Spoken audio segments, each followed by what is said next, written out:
Bonjour à tous et bienvenue dans le Mag Essonne sur Radio Sensation. Dans cette émission, nous allons vous faire découvrir l'un des groupes essonniens qui participera au festival Essonne en scène les 24 et 25 juin prochains à Chamarande. Parmi eux, les Global Network. J'ai le plaisir de les recevoir aujourd'hui, Loris et Nils. Bonjour.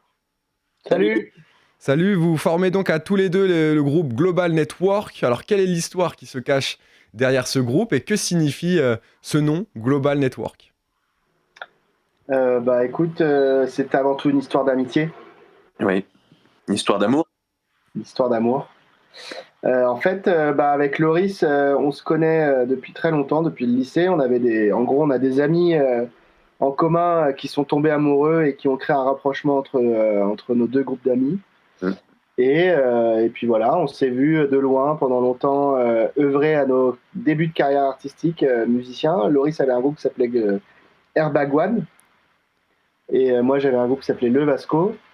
Et il se trouve qu'aux alentours de entre 2016 et 2018, on va dire, les deux groupes se sont arrêtés, on a splitté. Et avec Loris, on s'est retrouvés un peu tous les deux à se retrouver autour d'un petit verre à Paris, à la Maroquinerie, je crois. Mhm. Et à se dire, qu'est-ce que la vie devient, mon vieux. Et à se dire, mais c'est fou, on n'a jamais fait de musique ensemble, testons. Ouais. Et voilà, on a testé et on a commencé par faire des sessions un peu la nuit chez Loris, à se raconter un peu nos vies, nos histoires et en même temps faire de la musique. Et puis finalement, on continue de faire la même chose. Et sur la signification de Global Network, d'où ça vient ? Eh ben, c'est un ami à nous qui a trouvé ce nom, en fait, qui s'appelle Joel Power. Et on était dans les bouchons et on cherchait des noms de groupes, mais surtout qui nous faisaient marrer un peu au début. Mm. Et Global Network, on trouvait que ouais, ça représentait bien des gars qui veulent lancer un peu une start-up, mais un peu pourri, quoi. Et du coup, ça nous faisait marrer. Et voilà, on a commencé comme ça. Et en même temps, il y avait une idée un peu de réseau, de rassembler pas mal de monde autour du projet.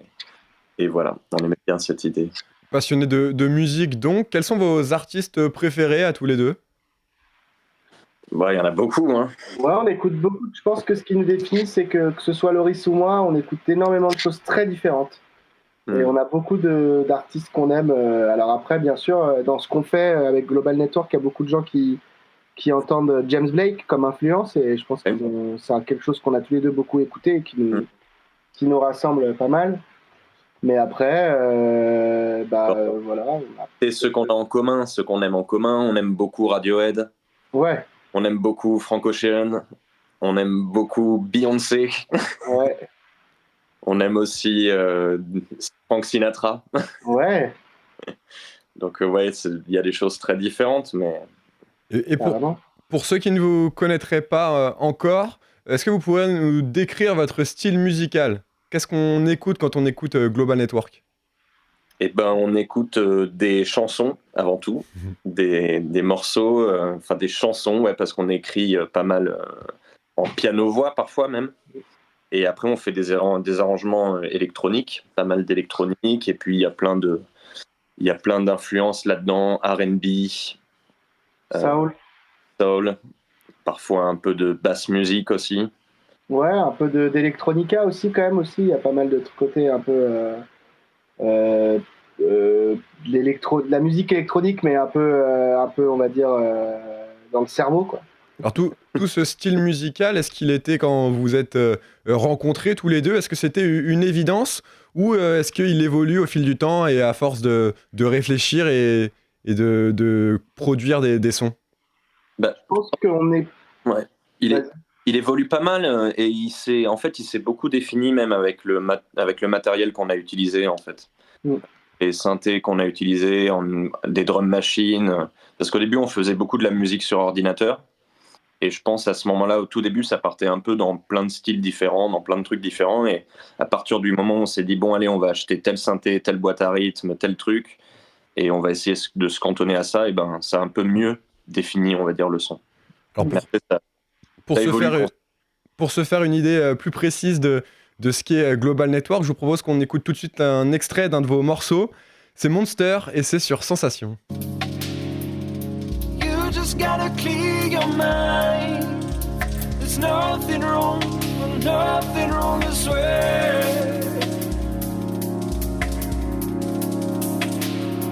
I just wanna be afraid.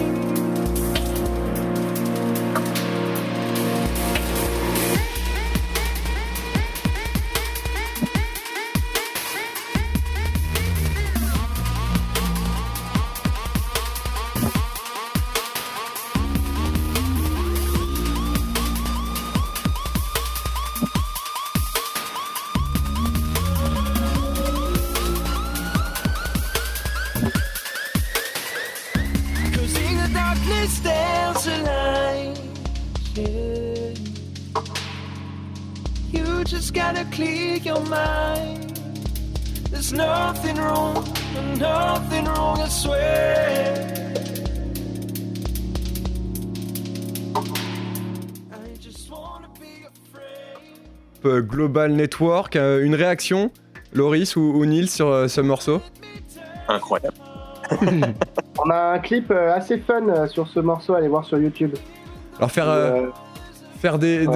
On va passer maintenant à la deuxième partie sur les concerts. Alors j'imagine que pour vous c'est toujours un moment important pour des artistes de partager directement en live avec le public sa musique. Est-ce qu'il y en a un des concerts que vous avez fait qui vous a pour le moment particulièrement marqué? Bah, il y en a eu plein, Ouais. mais je dirais que quand on est parti en Angleterre, on a fait 2 concerts en Angleterre en 2019. Ouais, bah juste avant le Covid. Ouais. Ouais, c'est ça. Mais là, En juin 2019. donc en Et, Angleterre, c'était particulier pour vous? Bah, en fait, on a joué dans un festival que des potes organisent vers Oxford qui s'appelle Camden Festival. Et qui est une espèce de festival un peu où tout est construit à la main, avec plein de groupes très très différents, très éclectiques. Et du coup, c'était vachement sympa, quoi. Et après, on a joué à Londres. En gros, il y a un autre pote qui habite à Londres qui a organisé son anniversaire. Et puis, du coup, il a organisé des concerts pour son anniversaire. Du coup, c'était aussi très mimi parce que globalement, c'était une soirée de potes dans un bar, mais avec des concerts, quoi. Mais en fait, c'est plus l'aventure de partir 2 jours, faire des concerts dans une culture qui n'est pas exactement la nôtre. D'aller jouer devant des Anglais en chantant anglais, en ayant des chansons. Il y avait un petit peu un côté aussi, ok, si on est validé par les Anglais, c'est que ça va, on n'est pas HS dans ce qu'on fait. Et donc le 24 juin, vous participerez, vous avez été sélectionné pour participer au festival Essonne en scène à Chamarand. Alors comment est-ce que vous avez accueilli la nouvelle? Bah, c'était trop cool. C'est trop cool de pouvoir jouer dans ce beau domaine départemental, à côté des archives enterrées sous terre. Mais non, bah carrément, c'est une super nouvelle pour nous de pouvoir ouvrir pour Julien Doré et de pouvoir jouer devant tous ces gens. Il va y avoir beaucoup de gens. Pour nous, c'est une très grosse opportunité. C'est chouette. Comment on se prépare à ce genre d'événement? Est-ce qu'il y a un petit peu de pression ou ça va? On gère? Non, on a un peu de méditation, un peu de relaxation. Des répétitions. Après, on n'est pas trop soumis à la pression avec Loris. On n'est pas des gens très tendus, de manière générale. De manière générale, ouais. Non, et puis bon, un concert, en fait, nous, on a toujours considéré un concert, c'est un concert que tu joues devant 3 personnes ou devant 10 000. C'est toujours la même mission, en fait. Mais bon, et puis, je pense on en a vu pas mal aussi de toutes les couleurs. Oui. On a joué dans plein de cadres très très différents, donc la pression, on a eu l'occasion de la ressentir déjà avant. Et que pensez-vous donc de cette initiative du département de l'Essonne de faire participer des artistes essonniens pour ce festival? C'est une belle opportunité pour des artistes comme vous? Bah ouais, carrément, c'est cool. Ça a du sens, quoi, qu'il y ait un gros festival en Essonne comme ça et que du coup il y ait une place offerte aux groupes locaux.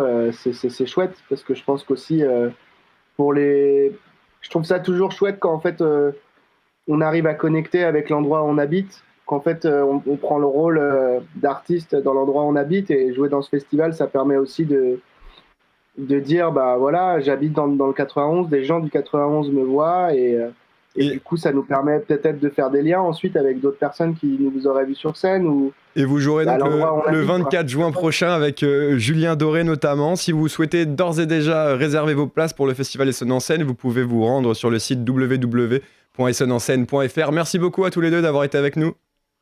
Merci de nous avoir accueillis sur cette interview. Et cette émission est disponible aussi en podcast audio et vidéo sur notre site internet, notre application et notre chaîne YouTube Radio Sensation.